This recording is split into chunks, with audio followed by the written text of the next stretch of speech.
Hello, you wonderful people, and welcome to another episode of Centric. This being a show where I talk about crime dramas that I watch. For today's episode, I'm going to talk about You, Season 4, Episode 5. A great episode. A lot of really interesting things went down in this episode, so let's break it down. So I don't know if it's just happenstance or perfect mid-season finale. That's all I want to say. I was not expecting this episode to go the directions it did. So first and foremost, because my biggest question going into this episode after last episode was, okay, so how are we going to handle this whole Kate thing? Like, is Joe going to offer to get rid of the body, but is Kate going to go along with that? Is she going to be fine with that? And the fact of the matter is that she's kind of like, okay, we need to do something about this because we can't let them see Gemma's body. If more people come in here, they're going to think I'm the killer and we can't have that. Like, she's like, oh, like I was kind of daft for like picking up the weapon and stuff. So, but Joe's in monologuing the entire time. It was like, it was you. Oh, putting on this Batha-worthy performance. You're lying to me. You manipulate. Like everything has been this manipulation because yeah, he had her on the list, but he kept kind of taking her off because it's just like, especially because it's like, right, did you threaten, because especially in his mind he's still thinking like it was Roald. I mean, especially because Roald literally pushed you out the window like moments before, so, and his obsession with Kate and everything. So now it's a situation of like he believes the best way to kind of get her to show her true colors is by going along with it, which I thought was interesting. The episode kind of tackles this because my thought was, well, you got to, how are you going to handle this, Joe? Because if you get a little too eager, if you show that you know too much, Kate's going to get suspicious. And ultimately that's what happened because she was like, right,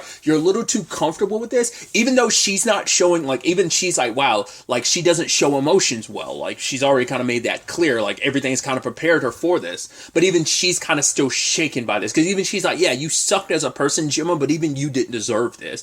So they're trying to get rid of the body, rolling up the carpet and everything. So, and I love that Phoebe comes into the room and it's like, okay, she's like, I saw Adam with one of the servants, which she's like, yeah, I'm fine with it. Because like the fact of the matter is, it's not even like a situation of him being with a man. It's like his pansexuality is one of the things it's one of his charms. So I was like, oh, that's really sweet and progressive of her to kind of have that, outlook on things, but also like they're Gen Z and like Gen Z very much has that like outwardly look, especially when it comes, I mean, more so across the board I feel like amongst any like demographic, Gen Z is the one that's a lot more like open and about the whole sexuality situation, so I thought that was just kind of nice. It's like, oh yeah, and also accept him. And it's like, okay, Joe's trying to get rid of her. It's like, he has a kink. And it's like, oh, so that's what's it about. She's like, oh, like, well, like, now I got to figure it out, like what it is. And it's like, and Kate's like, me and Jonathan are about to smash, so we need you to leave. She's like, oh, of course, I'll leave. So it's like, cool, we got to get rid of Gemma's body, which is literally in that antique chest that she was sitting on. They lift it up. It ends up breaking. Luckily, Roald gave Joe the great idea of like, cool, let's just push the body out the window. And when they were about to like dispose of her body and stuff like that, that's when Kate confronts Joe, and him telling her kind of everything, I was quite surprised. I was like, once again, that's one of the elements in this episode. I was like, I didn't expect that turn of events. I was like, that's so interesting because he ends up telling her like, right, you're being framed. And she's like, well, why would you even say that? He's like, because it happened to me. I've been in contact with the killer, taunting me. They framed me for Malcolm's murder. It's like, wait, so you did it? He's like, don't make me relive it. At first I was like, are you really that? But let's not forget, he did throw up. But to be fair, that might have been part of the hangover and having to the immediately like adrenaline and everything rushing. So that could have been the byproduct, but it could just be like well, I'm going to have to dismember this body and then like, I can do it. I just, I'm not too like okay with it, but obviously he still handles the whole situation calmly. It's like, but yeah, this is a situation not of Joe's making, technically speaking. So I just thought that was so fascinating. And him spilling the beans about all that. And it's just like, right. He kind of talked a little bit about his relationship with love. And, he's like, yeah, I stayed with someone when I shouldn't have. And it, and I got away. I escaped, but it cost me dearly. It cost me my son. And even she's like, what's your son's name? And he doesn't say, because it's like, first and foremost, I think it is just like, right, it would be too hard to say Henry's name because if you made that decision to leave him with loving parents, and and it's almost like, I mean, regardless of going after Marianne or not, like, you still had to disappear after everything, like, everything you kind of set in motion. Which, obviously, is Kate knows, and that's also why they connected last episode, because she believed him when he talked about kind of understanding her perspective on things. It's like, right, that kinship, like, deepens even more, where it's like, right, you do actually understand. I understand what it's like to escape a life. That's what you meant last episode, when you actually did understand. Because she believed him when he said that he kind of understood. She's like, I believe you. Like, I know you're not lying. Once again, like, Kate's always been able to see Joe in a way no one else could. Even Love couldn't see him the way he is, So that's what I think that's what makes Kate and him such a fascinating circumstance. So she even confronts him about the whole thing too, like, yeah, so, like, you really were trying to protect me, but also, like, was sleeping with me part of that? And he was like, no, that wasn't part of the plan. And it's like they can't keep their hands off of each other. There is an attraction there. There is, like, both of them have, like, a tragic upbringing and circumstances that have made them into who they are, and running away from who they are to some extent. I mean, there's a lot of deep parallels between Kate and Joe and some of their, circumstances. So I think that's fascinating. But ultimately, once again, another curveball they threw was the Phoebe situation. Well, first and foremost, her trying to figure out his kink. It's like, right, Jonathan told me you have a kink. She's like, no, don't. He just wants us to be happy. So she's like, what is it? Do you want to get pegged? He's like, sure, yeah, let's go with that. And she's like, okay, so it's not pegging. What was it? Cake sitting? She was wondering if it was that. She's like, oh, please don't tell me it's like the falling down the stairs. And I'm like, what the hell is that kink? Like, I've never heard of that one. Like, oh, like, you enjoy getting pushed falling down the stairs? Maybe it's that pleasure and pain type of situation. And then she immediately gets it, like, golden shower. And he's kind of like, yeah. And so she's trying to she's actually like, oh, good thing I'm super hydrated. Let's do this. He's like, okay. And so she's ready to do it, but he's also, like, covering his eyes. He's like, yeah, I just don't want to get, like, my eyes to burn or whatever. It's like, well, he usually has prep for this because he has, like, goggles and stuff. I mean, at least what we saw last time. Once again, whether it goes beyond a golden shower, that was still something I wasn't 100% sure of. I even love that he kind of was a little, demanding of what his kink is. It's kind of like, oh, can you call me sir? Can you be a little forceful with it? Which, I mean, it's like, right, if you're going to go with the whole down the kink lane, might as well go all the way. But for her, it's like, wait, you won't even look at me? Like, you don't really want to do this.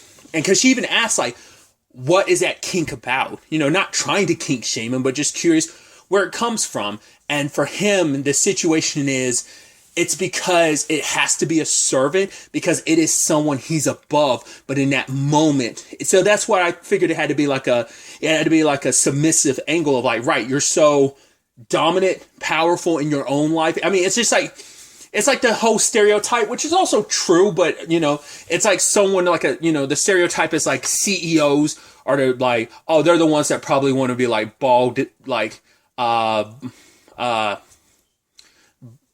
gags and stuff like that, and like a step on my balls type of thing, because it's like, right, you have to be powerful in every other moment. Having someone like demean you or just put you down and make you feel small, like that's how they get the rocks off type of thing. It's kind of a similar thing in this case with Adam, but in her mind, she has an issue with that, because for her, it's like, right, we're not on the same wavelength, because you see yourself as lesser than me in the relationship. That's why it doesn't work. At the very least, if we were kind of equals and me standing above you, that'd be one thing. But the fact is, you can't really get into it. It's because you don't see yourself as like on the same equal footing as me. You see me as less. I think that is because he loves her and he has his own complications and just a lot of stuff he's dealing with. Once again, his businesses are kind of like, as he said to Joe, he's been given a lot of runway by his dad, and he feels like that runway is running out, So, which leads to him getting super pissed at Joe, which I was like, cool, him and Rawd are like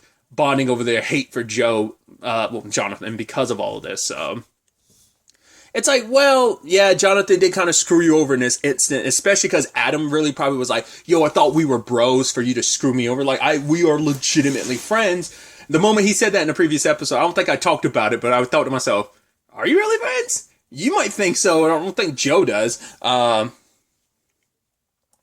Raw's all about like, let's go take care of this guy, because he had one of the servants keep an eye out on where Jonathan was, and he went back to Gemma's body to get the bracelet that Kate dropped that literally has her name engraved in it. And once again, when the twist I was bringing forth earlier that I kind of got sidetracked from was Phoebe coming into the room and seeing the bloody carpet. I'm like, how are you going to explain this, Kate? And she told her everything. It's like, oh my God, thank goodness you weren't killed. It's like, but we should go together, just to kind of, she even was the one suggesting for Kate to rely on her family, because that was a conversation her and Joe had too. Like, why don't you utilize your family? She's like, if I do that, my father is going to use this as an opportunity that I'm going to owe him, and he's going to use this opportunity to bring me back into his life. So it's kind of like making a deal with the devil. So she doesn't even want to open that door.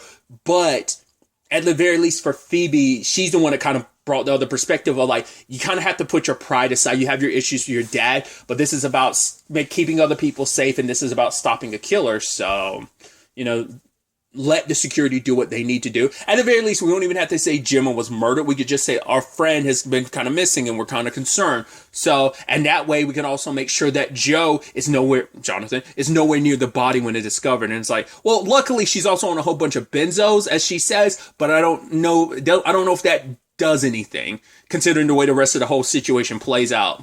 But, Rawd was listening in, and he took advantage of this situation. It's like they're literally telling you he's not the killer, which is also interesting considering the fact that, but I guess for Rawd, it's like, oh, that's just further manipulation by Jonathan. He's getting rid of the body and trying to cover for Kate too, right? But maybe he didn't catch it. We don't know when he heard that part of the conversation.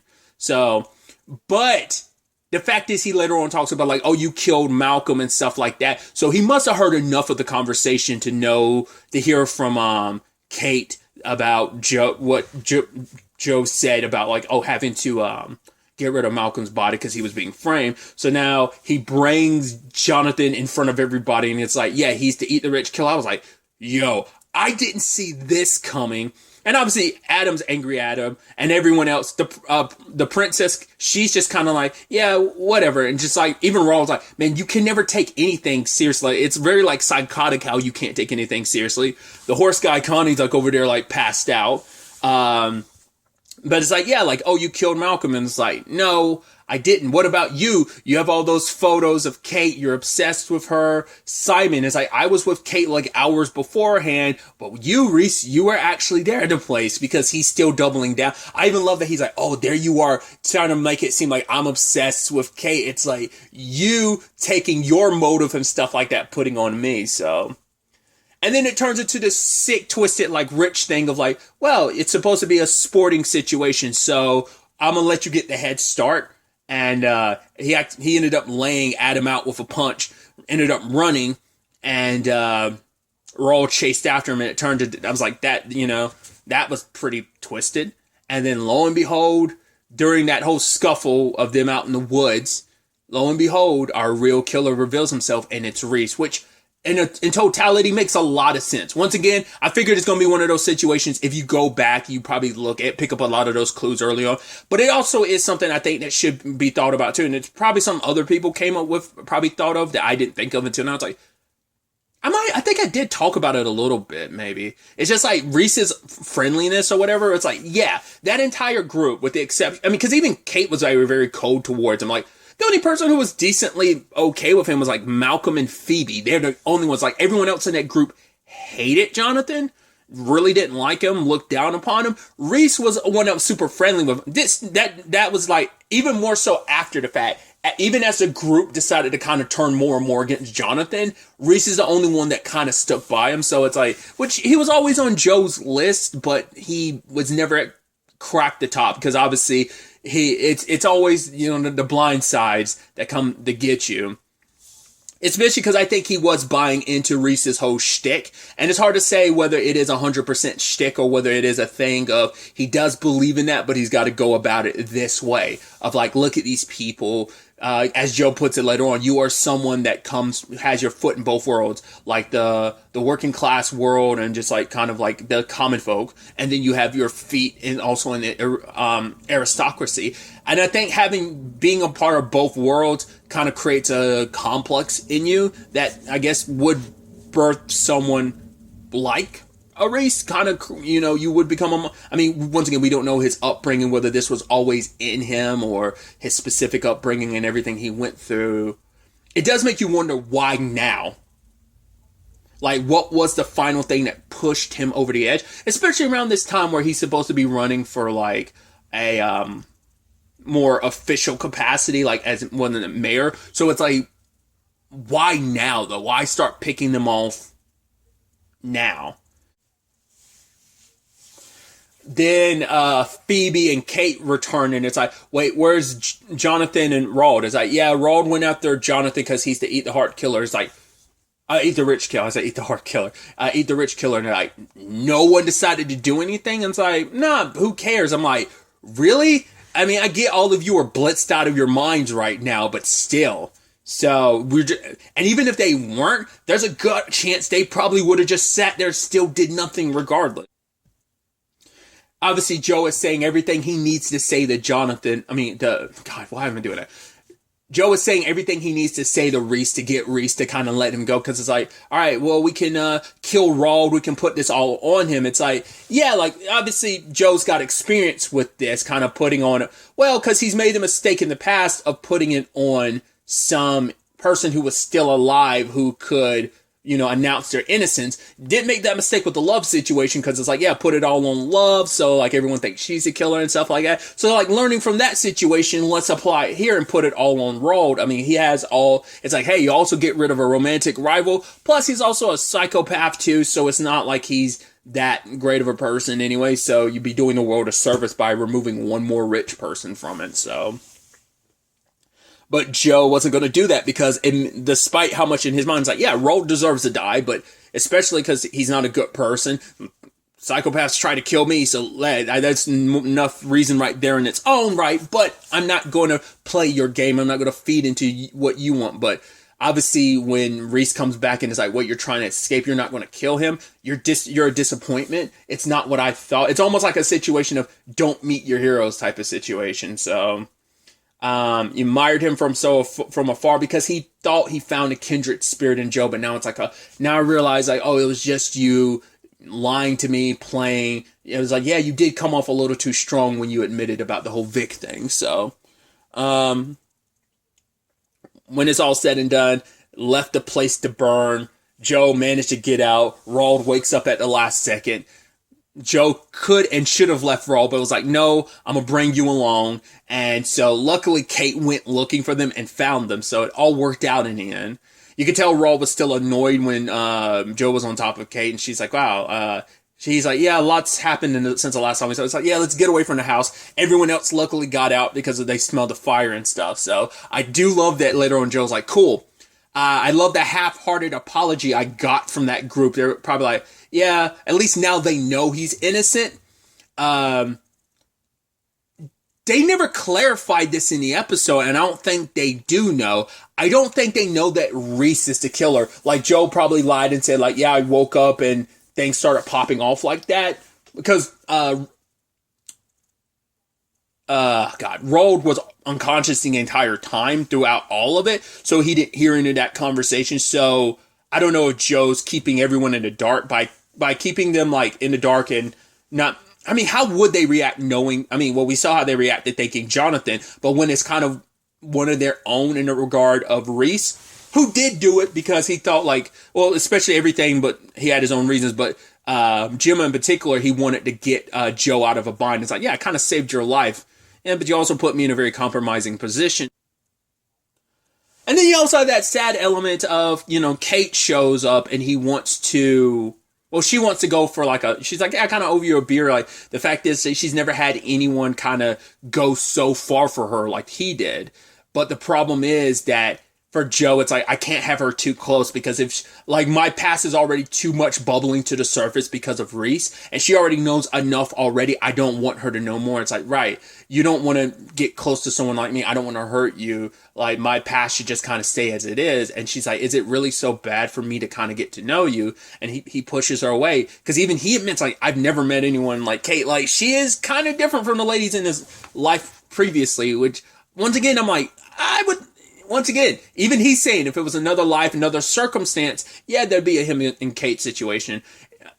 Makes you almost wonder if this was a different Joe, if this was a Joe from season 1, 2, or 3, how things between him and Kate would work out. Maybe things between him and Kate are here now because of obviously the complicated circumstances that drew them together. For one, he's leaving behind his life as Joe to be Jonathan, plus, the murder mystery he's wrapped up in. So those circumstances created this situation, but it's like, would there have naturally been a Joe and Kate if like any iteration of Joe, from previous seasons they would have met, or is it just this specific timing, this specific circumstance that kind of led to that?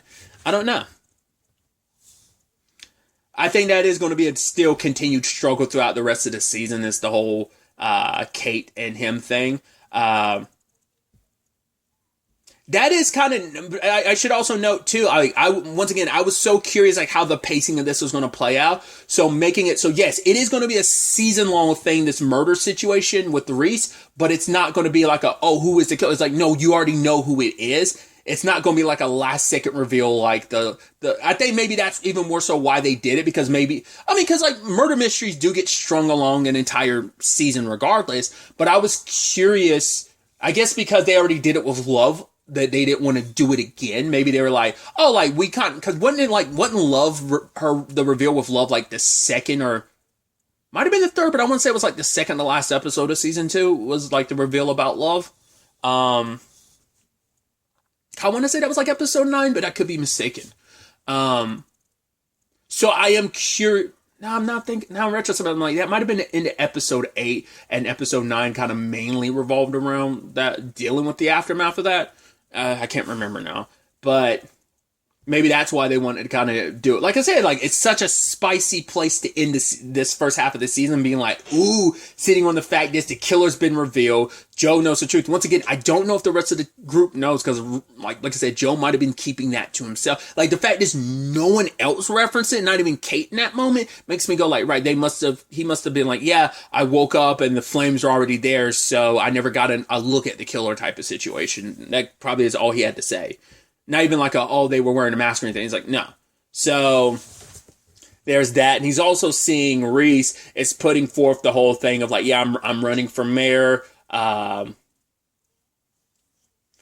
Saying like the fact is to eat the rich killer and what they represent, kind of like a bubbling issue, that's kind of, and he wants to kind of correct a lot of mistakes, kind of, I think, from like the aristocracy side of things, but also that issues that he feels like the eat the rich killer is a byproduct of, essentially. So, but Joe set his sights on Reese. Now that I know who you are, what you really are, who you really are, I'm coming after you. So, and having to push Kate aside just for the sake of like, this is my mission, and still probably aiming for that normal life. This is going to be kind of a slight spoiler, but it's from like a show from years and years ago. It's from a season years and years ago, but I hope we don't have a Trinity killer situation here. And by that, I mean, spoilers, the Trinity killer ended up killing,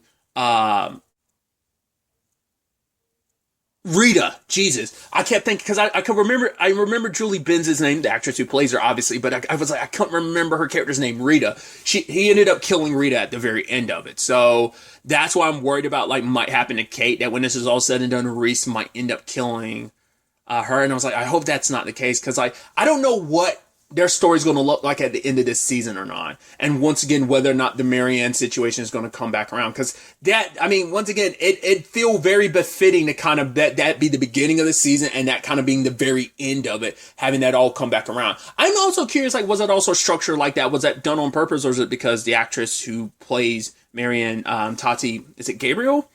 Like maybe she was just like conflicting schedules with other stuff. Well, because I know she's in Kaleidoscope, so I don't know if it was just that and other stuff she might have been working on that might have like made it so she couldn't film this in particular. So maybe they kind of rewrote the season that way, or was that always the plan? But almost like, because if they structured it like that, it'd almost be very much almost in a Candace type of way, how Candace came back into the story. Like, I'd be curious to see if that be an approach that they would handle with the whole Marion situation, because I feel like there's no way they're done with that, and like how that's going to come back into the story. Plus, I still don't think we're done with Ray, Love and 40's dad. Like, yeah, Elliot's been removed, but like that, once again, that could still bubble back up. Plus, you definitely know we're not done with Kate's dad. Like, maybe this episode, the thing with the security might have kind of given him the leeway to come, like, start folding his story even more into the story. So it's definitely going to be interesting to see where the second half of the season takes us. Obviously, Joe's interaction with the group after, as he said, their half apologies to him about everything. At least now they know he's innocent. What those interactions are going to be like. What are things going to be like between him and Kate? There was a little bit of a teaser trailer that was played at the end that was like 30 seconds. I watched like maybe a couple of seconds of it, but I was like, no. You know what? I don't want to know. I'm probably going to avoid the full trailer when it comes out for part 2 as well. Let's see how good my self-control is. I've been pretty good about that lately when I'm like, I don't want to watch a trailer that I try, because I want to go into stuff knowing it's a little possible. So I'm very, very excited to see where second half of the season is going to take us. Luckily, we don't have to wait too long. At this point, it's a little less than a month away, so it's definitely going to be exciting to see what happens, how the story picks back up, where the story necessarily picks back up, and just how this whole situation ultimately ends up playing out in this cat and mouse game that Reese and Joe are in. So, but really, that's all I wanted to talk about. Till the next time we meet, be happy, be safe, live life to the fullest, and enjoy it. Good day and goodbye.